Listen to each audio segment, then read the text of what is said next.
सभी को नमस्कार। जियोमेट्री की इस क्लास में आज अपने बात करेंगे त्रिभुज की सर्वांग समता और समरूप पे आधारित कुछ क्वेश्चनों की। उससे पहले अपने बात करें तो कल अधीनस्थ बोर्ड में उसका कैलेंडर जारी कर दिया, जिसमें स्पष्ट लिख दिया कि जो 17 से लेकर 21 तक है, 17 से 21 जनवरी वहाँ पे आपका एग्जाम होने वाला है। तो इसमें कोई किंतु परंतु नहीं है कि अब आपका एग्जाम जनवरी में होगा या नहीं होगा या आगे बढ़ेगा। तो अब आपके पास 6 मंथ है टोटल तो प्रिपरेशन के लिए, तो ये अपने को ध्यान रखना है। तो अब आपको क्या करना है, तैयारी के लिए जो आपके पास जितना टाइम है तो कोशिश करें आप कि आप अपना सिलेबस कवर करें और साथ ही उसको रिविजन भी करें। स्टार्ट करते हैं आज की वीडियो। पहले तो बात करें अपने कि त्रिभुज की सर्वांग समता क्या होती है। तो यहाँ पे एक वर्ड आ रहा है सर्वांग समता। सर्वांग समता का मतलब क्या होता है, तो हमेशा ध्यान रखना कि जो दो त्रिभुज है उनकी जो संगत भुजाएं हैं और संगत कोण है वो हमेशा क्या रहेंगे, बराबर। तो वही क्या कहलाएगा, सर्वांग समता। जैसे मान लो कि मैं बात करता हूँ कि आपके पास दो त्रिभुज है, एक त्रिभुज है आपके पास ABC और ये सर्वांग सम है त्रिभुज PQR के, ठीक है।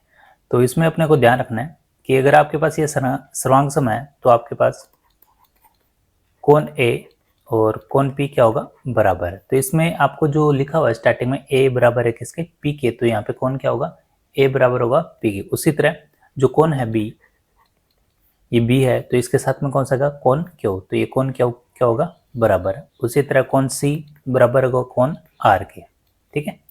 अब उसके बाद बात की मैंने कि जो संगत कोण और संगत भुजाएं क्या होती है, बराबर। अब बात करते हैं भुजाओं की, तो यहाँ पे भुजाएं कौन से बराबर होगी, जो AB है वो बराबर होगा किसके, PQ के। तो इसका मतलब जो AB है वो बराबर होगा किसके, PQ के। और यहाँ पे BC है, BC बराबर होगा किसके, QR के। तो BC बराबर है QR के। अब यहाँ पे QR लिखो या RQ लिखो, एक ही बात है, ठीक है। तो इसमें ये नहीं है कि आप चेंज करोगे तो आपकी भुजा चेंज हो जाएगी, भुजा वही रहेगी। तो आप QR लिखो या RQ लिखो। और उसके बाद बात करें AC, तो ये AC है तो यहाँ से क्या बनेगा, PR, ठीक है। तो AC किसके बराबर होगा, PR के। तो ये तो थी बात कि सर्वांग समता होती क्या है। तो ध्यान रखना हमेशा कि दो त्रिभुज है उनके संगत कोण और संगत भुजाएं क्या होती है, बराबर। अब बात करते हैं पहले नियम की। तो पहला नियम कौन सा है, पहला नियम आपका S नियम, जिसको बोलते हैं भुजा भुजा और भुजा नियम, ठीक है। Side side side. अब यहाँ पे अपने बात करें तो जैसे यहाँ पे दो त्रिभुज है, एक तो है AB और C और दूसरा त्रिभुज है PQ और R।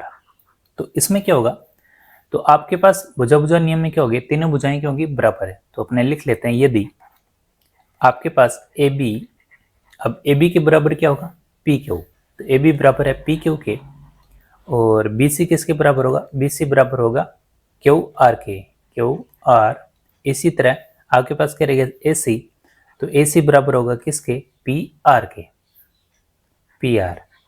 तो अगर ये तीनों भुजाएं अगर बराबर हैं तो आपके पास जो त्रिभुज है ABC, तो जो त्रिभुज है ABC वो सर्वांग सम होगा किसके, त्रिभुज PQR के, ठीक है।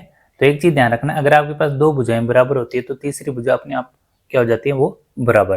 तो ये भी अपने को ध्यान रखना है भुजा भुजा और भुजा नियम में। तो अगर आपके पास तीनों भुजाएं बराबर हैं तो दोनों त्रिभुज क्या होंगे, आपके सर्वांग सम। उसके बाद बात करें अपने अगले नियम की। अगला जो नियम वो है SAS यानी साइड एंगल साइड, जिसको अपने बोलते हैं भुजा कोण भुजा। अब इसमें क्या होगा, आपके पास दो त्रिभुज है, इसको मान लेते हैं अपने ABC और इसको मान लेते हैं PQR। तो इसमें क्या होगा, साइड यानी ये मान लो ये भुजा इसके बराबर है PQ के, और उसके बाद एंगल मान लो ये B है और B के सामने कौन सा बनना है, Q, ये दोनों कौन बना बराबर है। उसके बाद है आपके पास भुजा, तो ये BC और ये QR, ये दोनों क्या है आपस में बराबर, ठीक है। तो इसका मतलब ये क्या बन गया, साइड एंगल और साइड, अगर ये तीनों अगर बराबर हैं तो आपके पास ये दोनों त्रिभुज भी क्या होंगे, सर्वांग सम। तो अपने लिख लेते हैं कि यदि AB बराबर है किसके, PQ के, और उसके बाद कोण बी बराबर है क्यू के, कोण बी बराबर है कौन है क्यू के, और बी सी बराबर है किसके, क्यू आर के। अगर ये तीनों बराबर हैं तो आपके पास जो त्रिभुज है, त्रिभुज ए बी सी सर्वांग होगा किसके, त्रिभुज पी क्यू आर के। ठीक है, तो ये सर्वांग का निशान है जो अपने को ध्यान रखना है। तो त्रिभुज ए बी सी बराबर होगा किसके, त्रिभुज पी क्यू आर के। और ये कौन सा नियम है, एस ए एस। तो ये तो था दूसरा नियम। तीसरे नियम की बात करें तो तीसरा नियम आपके पास जिसको बोलते हैं ए एस ए, यानी एंगल साइड एंगल। ठीक है, यानी कोण भुजा कोण। इसी को एक और नाम बोल देते हैं एस डबल ए, और एक बोल देते हैं डबल ए एस। ठीक है, तो तीनों में से कोई भी आए तो अपने को ध्यान रखना है कोण भुजा कोण। अब इसमें क्या होता है, जैसे मान लो दो त्रिभुज हैं तो पहले लिखा हुआ है यहाँ पे क्या, एंगल। तो मान लो एंगल है आपके पास ये एंगल किसके बराबर है, इसके। उसके बाद देखो क्या लिखा हुआ है, भुजा, यानी भुजा बराबर होने चाहिए। तो मान लो ये भुजा बराबर है किसके, इसके।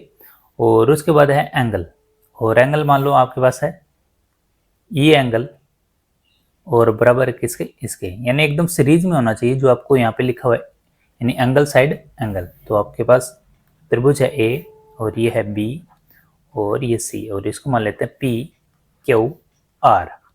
तो ये है एंगल, ये है भुजा, और ये क्या है आपके पास, एंगल। तो इसमें अपने लिख सकते हैं कि यदि आपके पास, यदि कोण जो बी है वो बराबर है किसके, कोण क्यू के, और भुजा यानी बी सी बराबर है किसके, क्यू आर के, और उसी तरह जो कोण सी है वो बराबर है किसके, कोण आर के। अगर ये तीनों बराबर हैं तो आपके पास जो त्रिभुज है, तो जो त्रिभुज है आपके पास ए बी सी सर्वांग सम होगा किसके, त्रिभुज पी क्यू आर के। ठीक है, तो एक चीज ध्यान रखना, जो आपने यहाँ पे लिखा है उसी के बराबर आपके पास यहाँ पे भुजा या कोण होनी चाहिए। जैसे मान लो ए बी भुजा है तो उसके सामने क्या है, पी क्यू। जैसे ए बी लिखा है तो उसके सामने क्या है, P Q.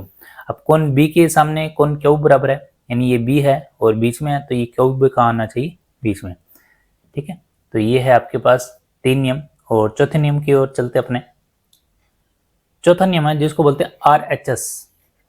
R H S, और आर एच एस का मतलब क्या होता है, समकोण, समकोण करण भुजा नियम, भुजा नियम। अब इसमें एक तो ये आ रहा है कि समकोण बराबर होना चाहिए, कर्ण बराबर होना चाहिए, और क्या बराबर होना चाहिए, भुजा। तो मान लो समकोण की ओर चलते हैं, तो समकोण आपके पास ये कोण बनता है, तो इसमें ये कोण है तो ये भी कोण किसका है, 90 का। और उसी तरह उसके बाद कर्ण, कर्ण मतलब ये, तो अपने त्रिभुज मान लेते हैं। मान लो ये ए है, बी है, और ये सी है। उसी तरह ये क्या है, पी क्यू और आर। तो यहाँ पे आपके पास बी और क्यू क्या है, 90 डिग्री, और कर्ण क्या हो गया, ए सी बराबर होगा किसके, पी आर के। ठीक है, और यानी ये बराबर है किसके, इसके। कर्ण के बाद आ जाता है भुजा। तो भुजा मान लेते हैं आपके पास जो बी सी है वो बराबर है किसके, क्यू आर के। ठीक है, तो अपने लिख लेते हैं आपने कि जो कोण बी है और कोण क्यू है ये क्या है, 90 डिग्री यानी समकोण। और उसके बाद ए सी बराबर है किसके, पी आर के। ए सी बराबर है पी आर के, और ये क्यों बराबर है, क्योंकि क्या है, ये कर्ण। और उसके बाद मान लेते हैं कि जो बी सी है वो बराबर है किसके, क्यू आर के, और ये क्यों बराबर है, क्योंकि ये क्या है, भुजा। ठीक है, तो ये भुजा बराबर है, तो इसका मतलब ये देखो समकोण कर्ण भुजा, अगर ये तीनों बराबर है तो ये किस नियम को फॉलो करते हैं, आर एच एस। ठीक है, तो इसलिए जो आपका त्रिभुज है ए बी सी वो सर्वांग होगा किसके, त्रिभुज पी क्यू आर के। ठीक है, अब अपनों ने कौन कौन से नियम पढ़े, एक तो पहला पढ़ा ट्रिपल एस, उसके बाद पढ़ा एस ए एस, फिर अपनों ने पढ़ा, यानी अपने लिख सकते हैं ए एस ए, और लास्ट में अपनों ने पढ़ा आर एच एस। अब इसके अलावा एक 10th की बुक में दे रखा है आपके पास एस डबल एस ए नियम, एक तो ये नियम, और एक दे रखा है ट्रिपल ए। ठीक है, तो ये चीज ध्यान रखना है कि ये जो दो नियम है ये सर्वांग को फॉलो नहीं करते। ठीक है, तो आपको ये 4 ही ध्यान रखने हैं। 4 के अलावा कोई आ जाता है इन दोनों का तो एक चीज ध्यान रखनी है, ये दोनों किस में आ जाएंगे, आपके सर्वांग समता में नहीं आएंगे, यानी ये उन नियम को फॉलो नहीं करेगा। ठीक है, कौन कौन से, एक तो ट्रिपल ए और एक है आपके पास साइड साइड एंगल। ठीक है, ये दोनों सर्वांग समता नियम को फॉलो नहीं करेंगे। उसके बाद बात करें अपने क्वेश्चन ये हुआ यहाँ पे कि यदि त्रिभुज एबीसी सर्वांग सम है एफ डी में तथा जिसमें कोण ए 80 डिग्री दे रखा आपको हो तो निम्न में से कौन सा विकल्प सही होगा। तो यहाँ पे अपने बात करते हैं, दो त्रिभुज दिए हैं आपको, तो त्रिभुज मान लेते हैं। एक तो है आपके पास एबीसी और एक त्रिभुज दिया हुआ को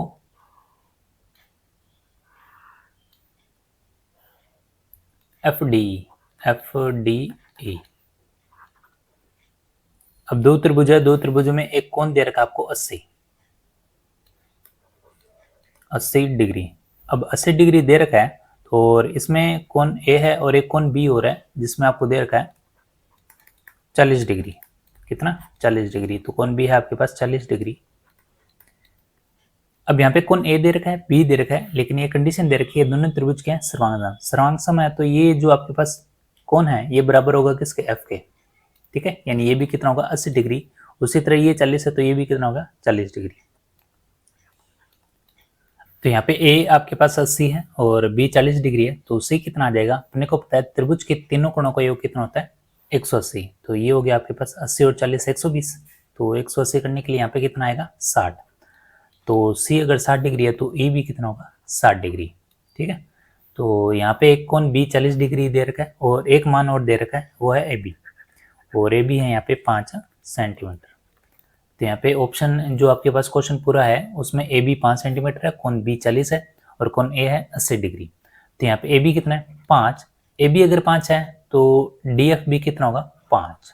ठीक है, तो यहाँ पे अपने पहले बात करते हैं कि एंगल चेक कर लेते हैं कौन कौन से दिए। एक तो एफ दिया हुआ है, एफ कितना है? 80। तो यहाँ पे कितना है? 60। तो ये ऑप्शन तो होगा नहीं। फिर ई कितना दिया हुआ है? 60। ठीक है, ए कितना दिया हुआ है? 60। ठीक है, डी कितना दिया हुआ है यहाँ पे? 40। डी कहाँ पे? ठीक है, तो इसका मतलब ये तीनों ऑप्शन। अब यहाँ पे अपने चेक करते हैं कि आपके पास जो भुजा है उसके सेंटीमीटर बराबर है या नहीं। डी कितना है यहाँ पे? 5 सेंटीमीटर। डी ई, डी यहाँ पे 5, यानी कुछ नहीं दे रखा, ये ऑप्शन हो भी सकता है नहीं भी। उसके बाद डी एफ कितना है यहाँ पे? 5 सेंटीमीटर, यानी ये है डी एफ कितना? 5। तो ये देखो डी एफ कितना है, ये भी ठीक है। कौन ई कितना है? 60। इसका मतलब जो ऑप्शन होगा वो कौन सा होगा? सी। ठीक है, तो आपका जो ऑप्शन होगा वो कौन सा आएगा? तीसरा। तो यही अपने को ध्यान रखना था कि आप सर्वांग सम दे रखा है तो ये 5 है, तो ये भी क्या होगा? 5। तो उस हिसाब से अपने को क्या करना है? दूसरा त्रिभुज बना लेना है। अगले क्वेश्चन की बात करें, अगला क्वेश्चन लिखा हुआ है यहाँ पे कि दो त्रिभुज है और एबीसी और ई एफ जी, और ये दोनों क्या है? सर्वांग सम। और इसमें लिखा हुआ है कि जो ए बी बराबर है किसके? ई एफ के। किसके बराबर? ई एफ के। तो एक्स और वाई के मान क्या होंगे? तो इसमें आपको डायग्राम दे रखा होगा, तो डायग्राम जो है वो ये है ए बी और सी, और एक कौन सा दे रखा है? ई एफ जी, यानी ई एफ और जी। ठीक है, और इसमें लिखा है कि ए बी बराबर ई एफ के, ए बी बराबर ई एफ के, बस ये बराबर रखना है आपका। और यहाँ पे एक्स वाई का मान निकालने के लिए यहाँ पे वैल्यू दी गई है आपको। एक तो दी गई है 2x + 8 और यहाँ पे दिया गया आपको y + 2x। ठीक है, और ये है आपके पास 10x और ये है आपके पास 10x - y। ठीक है, अब बात करते हैं सॉल्यूशन की। तो अपने को पता है कि जो आपके पास ये भुजा बराबर है, ए बी बराबर है किसके? ई एफ के। और जो कर्ण है समकोण कर्ण भुजा, एक नियम पढ़ा था अपनों ने, समकोण कर्ण और भुजा, ये नियम। तो ये नियम RHS नियम है, तो जिसमें अपने को ध्यान रखना है कि जो आपके पास भुजा है वो एक बराबर होएगी और कर्ण भी क्या होगा इसमें? बराबर, यानी 2x + 8 किसके बराबर होगा? 10x के। तो अपने लिख लेते हैं कि जो 2x + 8 है वो बराबर होगा किसके? 10x के। तो यहाँ से अपने वैल्यू निकालें तो ये 8 है, 10x में से 2x गए, कितना रह गया? 8। तो यहाँ से x का मान कितना आ जाएगा? यहाँ पे x का मान आ जाएगा 8/8 और ये कितना आ जाएगा? 1। ठीक है, तो ये तो हो गया कर्ण बराबर हो गया। उसके बाद बराबर क्या करना अपने को? भुजा। तो यहाँ पे भुजा क्या बराबर होगी? BC बराबर है किसके? EOF G के। तो यहाँ पे y + 2x, y + 2x, x का मान कितना है यहाँ पे 1, तो यहाँ पे 1 रख ही लेते हैं पहले। ये बराबर है किसके 10x, और x का मान कितना है 1 माइनस y, तो ये y है। और ये आ जाएगा आपके पास, ये y इधर आके क्या हो जाएगा प्लस में, ये 10 है, और ये 2 उधर जाके क्या हो जाएगा माइनस में, तो ये आ जाएगा 2y, और ये कितना है 8, तो y का जो मान आएगा 8/2, यानी कितना आएगा 4। तो यहाँ पे x का मान कितना है, x का मान है आपके पास 1 और y का मान कितना है 4, ठीक है। तो ये डायग्राम वहाँ पे दिया होगा, तो उस हिसाब से अपने को ध्यान रख लेंगे कि जो सर्वांगसम है, सर्वांगसम में जो आपके पास ये कोण दिया हुआ 90 डिग्री है, तो इसके हिसाब से अपने को क्या पता चला कि ये जो नियम लग रहा है कौन सा लग रहा है, समकोण कर्ण भुजाएं यानी RHS नियम। उसके बाद बात करें अपने अगले क्वेश्चन की। अगला क्वेश्चन दिया हुआ है, यदि AB बराबर है QR के और BC बराबर है PR के और CA बराबर है PQ के, तो अपने को बताने इसमें से ऑप्शन कौन सा सही है। तो देखो यहाँ पे लिखा हुआ AB बराबर है QR के, तो अपने डायरेक्ट चेक कर लेते हैं क्या AB बराबर है QR के, तो ये तो नहीं है, यहाँ पे PQ है, यानी ये ऑप्शन तो नहीं होगा। उसके बाद बात करते हैं BA जो बराबर है RP के, यानी BA बराबर है QR के, तो ये भी ऑप्शन नहीं होगा। उसके बाद CB लिखो या BC लिखो, यहाँ पे BC लिखा हुआ है या और ये CB एक ही बात है, तो BC बराबर है किसके PR के, और यहाँ पे लिखा हुआ है PR, इसका मतलब जो ये भुजा ये है इसके बराबर। तो आगे भी चेक कर लेते हैं अपने कि जो BA है वो बराबर है RQ के, BA, तो BA है RQ के, यानी ये भुजा भी क्या होगी बराबर, ठीक है। उसके बाद बात करते हैं AC। अब AC बराबर है किसके PQ के, तो देखते हैं अपने AC बराबर है PQ की, यानी ये तीनों भुजाएं क्या हैं बराबर, इसका मतलब ये त्रिभुज सर्वांगसम होगा, ऑप्शन कौन सा होगा C, ठीक है। तो अपने डायरेक्ट ऐसे भी चेक कर सकते हैं। उसके बाद बात करें अपने, और एक ये चीज ध्यान रखनी, सर्वांगसम में क्या होता है, जैसे मान लो एक अपनों ने लिखा था कि 2 नियम हैं जो सर्वांगसम को फॉलो नहीं करते, कौन कौन से, एक तो है SS और एक है AAA। तो जैसे मान लो मैं लिखता हूँ यहाँ पे 2 त्रिभुज बनाए मैंने, एक ये त्रिभुज हो गया और आपके पास एक ये त्रिभुज। इस त्रिभुज में मान लेते हैं कि ये जो कोण है ये 60 डिग्री, ये भी 60 डिग्री और ये भी है आपके पास 60 डिग्री। और सर्वांगसम में क्या होता था कि जो कोण 60 है वही यहाँ पे कोण होगा, यानी कितना होगा ये 60, और ये भी कितना 60, और ये भी कितना होगा 60 डिग्री। और मान लेते हैं इस भुजा का मान 5 है, इस भुजा का मान भी 5 है, और इस भुजा का मान भी 5 है, और मान लेते हैं कि जो ये त्रिभुज है इस भुजा का मान 10 है, यहाँ पे 10 है, यहाँ पे 10 है। अब चेक करें पहले तो AAA का नियम, तो तीनों कोण बराबर है, ठीक है, यहाँ पे भी तीनों कोण बराबर है, यानी कोण A बराबर है कोण B के, कोण B बराबर है कोण B इसके, और कोण C बराबर है, ठीक है, इसके। अब यहाँ पे एक भुजा दी है 5 और यहाँ पे कितनी दी है 10, और अपने को पता है सर्वांगसम में क्या होता है भुजा बराबर, ये 5 है तो ये भी क्या होने चाहिए 5, ठीक है, ये 5 है तो ये भी कितनी होनी चाहिए 5, बस ये ध्यान रखना था सर्वांगसम में। अगर आपको यहाँ पे अगर ऐसे दे दिए जाए तो ध्यान रखना ये चीज फॉलो करता है समरूप को, यानी इनका रूप समान है लेकिन इनकी जो भुजाएं हैं उनका मान क्या है अलग अलग, लेकिन इनका सबका रेशो बराबर होना चाहिए। जैसे 5 है यहाँ पे 10 है, यानी कितने पे जा रहा है 5 दूनी 10, ये भी 5 दूनी 10 और ये भी कितने पे जा रहा है 5 दूनी 10, यानी रेशो बराबर होना चाहिए, वो क्या कहलाएगा आपका समरूप। और सर्वांगसम में क्या होगा, ये अगर 5 है तो ये भी क्या होना चाहिए 5, ठीक है, तो ये थोड़ा सा ध्यान रखना अपने को। उसके बाद बात करें अपने त्रिभुज की समरूपता, तो ये अपने बात कर रहे थे कि त्रिभुज जो सिमेट्रिक है, सिमेट्रिक ऑफ ट्रायंगल, तो इसका जो नियम है वो अपने को ध्यान रखना है। इसमें क्या होता है कि संगत कोण क्या होते हैं बराबर, यानी संगत जो कोण होते हैं वो होते हैं बराबर, और जो संगत भुजाएं हैं, संगत भुजा, उनके क्या होते हैं अनुपात बराबर होते हैं, अनुपात बराबर, बस यही इसमें ध्यान रखना है। और सर्वांगसम में क्या हो रहा था कि जो संगत कोण भी बराबर होते हैं और संगत भुजा भी बराबर होते हैं, तो इससे पहले अपनों ने जो 2 त्रिभुज कंपेयर किए हैं वो इस हिसाब से आपको कंपेयर करने हैं। तो समरूप का जो सिंबल होते हैं वो होता है ऐसे, तो सर्वांगसम का अपने को पता ही है। तो मान लो यहाँ पे आपके पास 2 त्रिभुज है और यहाँ पे मैं लिखता हूँ जैसे A और ये B और ये है आपके पास C, और ये कोण कितना है 60 डिग्री, और ये भी मान लेते हैं 60 डिग्री, और ये कोण भी कितना है 60 डिग्री, और यहाँ पे भुजा लिखी है आपके पास 10, ये भी 10 और ये भी 10, और इसी तरह मान लेते हैं ये है आपके पास P Q R, और इसमें जो भुजा दी है इसमें मान लेते हैं जो कोण 60 है तो ये भी कितना है 60, तो कोण तो हमेशा बराबर रहेंगे, ये चीज ध्यान रखना। ये भी कितना है 60 और ये भी है आपके पास 60 और यहाँ पे 10 है, तो भुजा यहाँ पे आपके अनुपात बराबर होंगे, तो ये 10 है, मान लो ये 5 है, ये भी 5 है और ये भी 5 है। तो इसमें क्या क्या कंडीशन बनेगी, तो एक चीज ध्यान रखना, अनुपात बराबर है तो कैसे, जैसे मान लो ए बी है, ए बी बटा क्या हो सकता है पी क्यू, ठीक है। उसी तरह बी सी बटा क्या हो सकता है क्यू आर, बी सी बटा क्या हो सकता है क्यू आर। उसी तरह और क्या हो सकता है, जो ए सी है बराबर है किसके पी आर के अनुपात में, ठीक है। तो अपने लिख लेते हैं यहाँ पे ए सी जो है बटा क्या आ जाएगा पी आर। तो यहाँ पे देखो जो ए बी है 10 है, पी क्यू कितना 5, तो यहाँ पे भी कितना है 10 है, ये कितना है 5 और यहाँ पे भी कितना है 10 है और ये बटे में क्या आ जाएगा 5। तो इसको कैंसिल करें तो कितना आ जाएगा 2, ये भी 2 और ये भी 2, यानी इनका तीनों का अनुपात क्या बराबर। तो इसका मतलब ये क्या है समरूप। बस यही चीज़ ध्यान रखनी थी इसमें, ठीक है। तो बात करते अपने आगे और प्रॉपर्टीज की। और एक चीज ध्यान रखना है, जैसे मान लो दो त्रिभुज है आपके पास, ये दो त्रिभुज बना रहा हूं,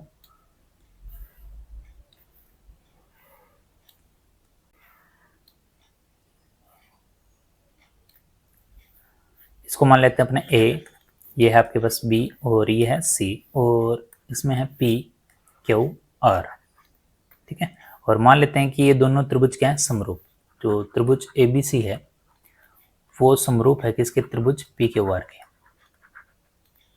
अब इसमें प्रॉपर्टी क्या ध्यान रखनी है कि जो अगर ये दोनों त्रिभुज समरूप है तो इन त्रिभुजों का जो क्षेत्रफल है और उनका अनुपात, उनकी संगत भुजाएं माध्यिका और शीर्ष लंब के वर्ग के अनुपात की क्या होती है बराबर, क्या होती है बराबर, ठीक है। जैसे मान लो मैं यहाँ पे माध्यिका खींच लेता हूँ कोई भी, ये हो गया ए डी और ये है आपके पास पी, तो पी की जगह आप लिखो ये क्यू है तो ये मान लेते हैं एस, ठीक है। तो ये है ए डी माध्यिका और ये क्या है पी एस आपके पास माध्यिका। तो माध्यिका आ जाए, भुजा आ जाए या क्या आ जाए शीर्ष लंब, उनके वर्ग के क्या होता है अनुपात के बराबर। तो अपने लिख लेते हैं कि जो त्रिभुज एबीसी है, एबीसी का जो क्षेत्रफल है और एक किसका क्षेत्रफल की बात कर रहे थे अपने त्रिभुज पी क्यू आर का जो क्षेत्रफल है यानी एरिया ऑफ ट्रायंगल एबीसी, तो यहाँ पे जो अपनों ने बात की थी यानी किसके बराबर है, उसकी संगत भुजा माध्यिका और शीर्ष लंब के, ठीक है। तो यहाँ पे क्या आ जाएगा ए बी, भुजा मान लेते हैं ए बी, इसका स्क्वायर बटा है, तो इसके सामने क्या है पी क्यू भुजा, तो अपने लिख लेते हैं पी क्यू, ठीक है। तो इसके संगत एक तो ध्यान रखना आपको भुजा और एक ध्यान रखना आपको बताया था माध्यिका और एक ध्यान रखना आपको शीर्ष लंब, शीर्ष लंब, ठीक है। यानी इनके वर्गों के अनुपात के क्या होगा बराबर। तो एक तो हो गया भुजा, और किसके बराबर हो सकता है, तो एक अपने लिख सकते हैं, एक आएगा आपके पास बी सी, यानी ये भी तो भुजा है, बी सी बटा किसके बराबर होगा क्यू आर के, क्यू आर के स्क्वायर के। उसी तरह और किसके बराबर होगा, तो एक कौन सी रहेगी भुजा ए सी, तो ए सी बराबर होगा ए सी बटा पी आर, इसके स्क्वायर के बराबर, ठीक है। ये तो भुजा गई। उसके बाद रह जाता अपने पास यानी यहाँ से शीर्ष लंब भी आएगा और यहाँ से माध्यिका भी आएगी, तो यहाँ पे क्या ए डी, तो जो ए डी है और बटे में क्या आ जाएगा पी एस, यानी इनके वर्गों के अनुपात के क्या होगा बराबर। तो ये अपने को प्रॉपर्टी ध्यान रखनी है, जब आपके पास क्या दिया हो समरूप, यानी दो त्रिभुज समरूप है तब अपने को ये प्रॉपर्टी ध्यान रखनी है। उसके बाद बात करते अपने नेक्स्ट प्रॉपर्टी की। तो जैसे मान लो दो त्रिभुज है आपके पास,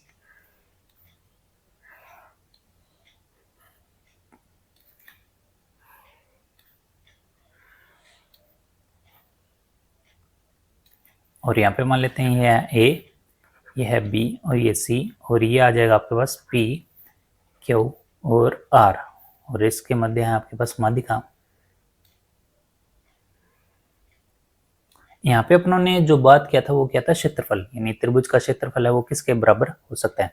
यहाँ पे अपने बात करेंगे कि अगर आपके पास दो त्रिभुज है और ये त्रिभुज भी क्या है समरूप, यानी ए बी सी समरूप है किसके त्रिभुज पी क्यू आर के, तब एक चीज ध्यान रखना कि अगर ये समरूप है तो इनके जो परिमापों का अनुपात है यानी पैरामीटर, तो वो भी किसके बराबर होगा, इनके संगत भुजा माध्यिका या शीर्ष लंब कि अनुपात के बराबर होगा। किसके बराबर होगा? अनुपात के बराबर। तो यहाँ पे भी अपने को ध्यान रखना है कि इसके संगत या तो भुजा, यह क्या ध्यान रखना आपको? माध्यिका, और ये क्या ध्यान रखना आपको? शीर्ष लंब। तीनों आ जाए तब सेम आपको ये प्रॉपर्टी ध्यान रखनी है।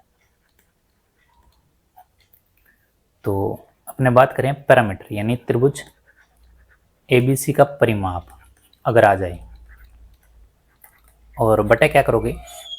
त्रिभुज पी क्यू आर का परिमाप। ठीक है, ये कब बराबर होगा? जब दोनों संगत भुजा माध्यिका और शीर्ष लंब का जो अनुपात है वो क्या रहे? बराबर। तो यहाँ पे अपने वर्ग नहीं करना है, यहाँ पे अपने को डायरेक्ट ध्यान रखना है कि भुजा अगर ए बी है तो सामने वाली भुजा क्या है? पी क्यू, यानी इनका अनुपात। या आपने क्या ध्यान रख सकते हैं? बी सी बटे क्या आ जाएगा? Q R. या आपने क्या ध्यान रख सकते हैं? ए सी बटे क्या आ जाएगा? P R. ए सी बटे पी आर।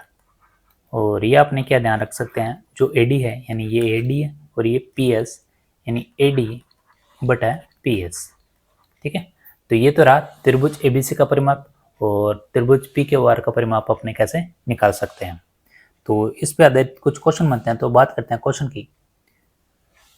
पहला क्वेश्चन दिया हुआ है कि त्रिभुज एबीसी है वो समरूप है पी क्यू आर के, और फिर लिखा हुआ है कि त्रिभुज एबीसी और पी क्यू आर का जो क्षेत्रफल है आपको दिया हुआ है 49 सेंटीमीटर और 25 सेंटीमीटर स्क्वायर।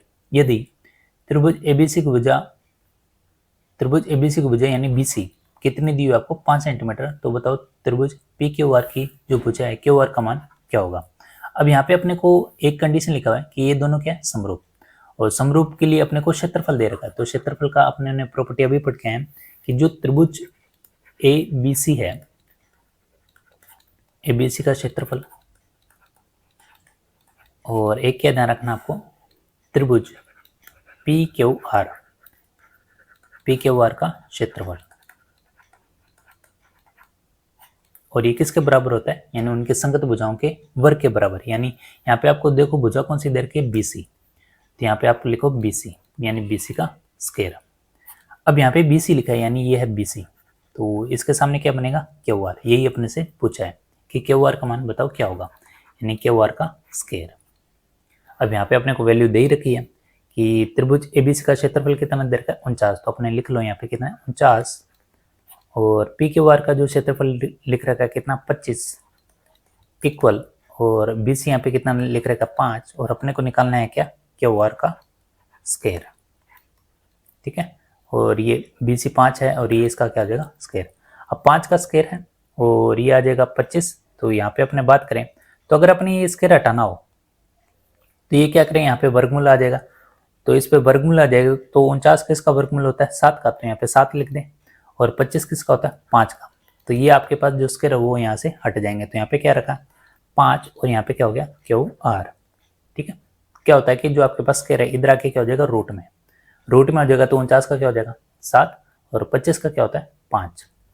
उसके बाद बात करें तो यहाँ पे आपके पास क्यू आर निकालना है, तो क्यू आर को आप उधर ले जाओ। तो ये तो हो गया क्यू आर, ये 5 है तो इधर आ जाएगा गुना में, और ये बटे में क्या आ जाएगा? 7।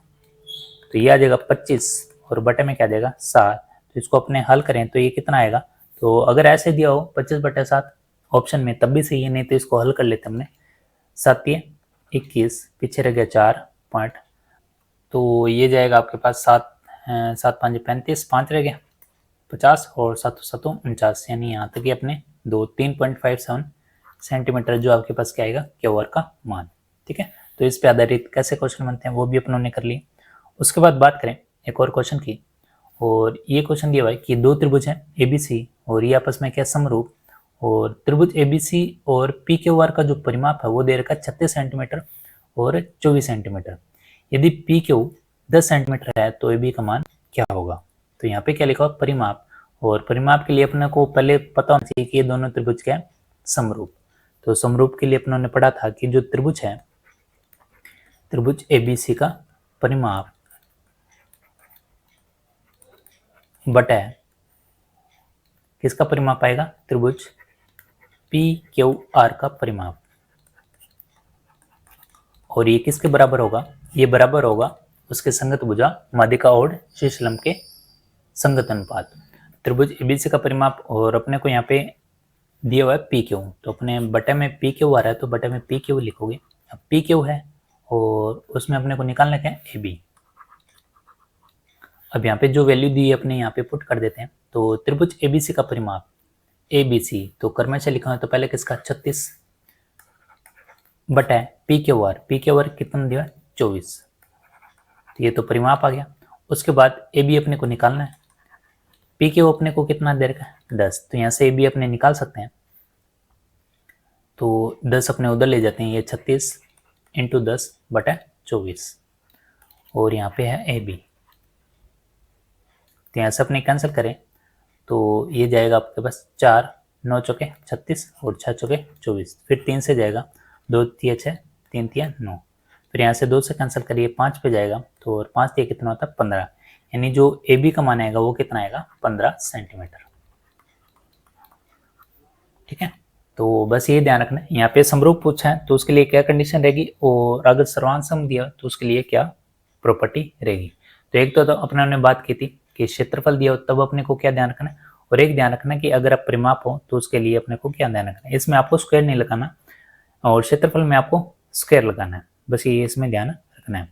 तो कल अपने बात करेंगे चतुर्भुज और चतुर्भुज से जुड़ी कुछ और प्रॉपर्टीज के बारे में। तो आज की वीडियो यहीं तक। तो वीडियो कैसे लगी जरूर बताएं, और पहले वाली जो वीडियो है उनका डिस्क्रिप्शन में लिंक दिया हुआ है, तो जिन्होंने पहले वीडियो नहीं देखी तो वो भी जरूर जाके देखें।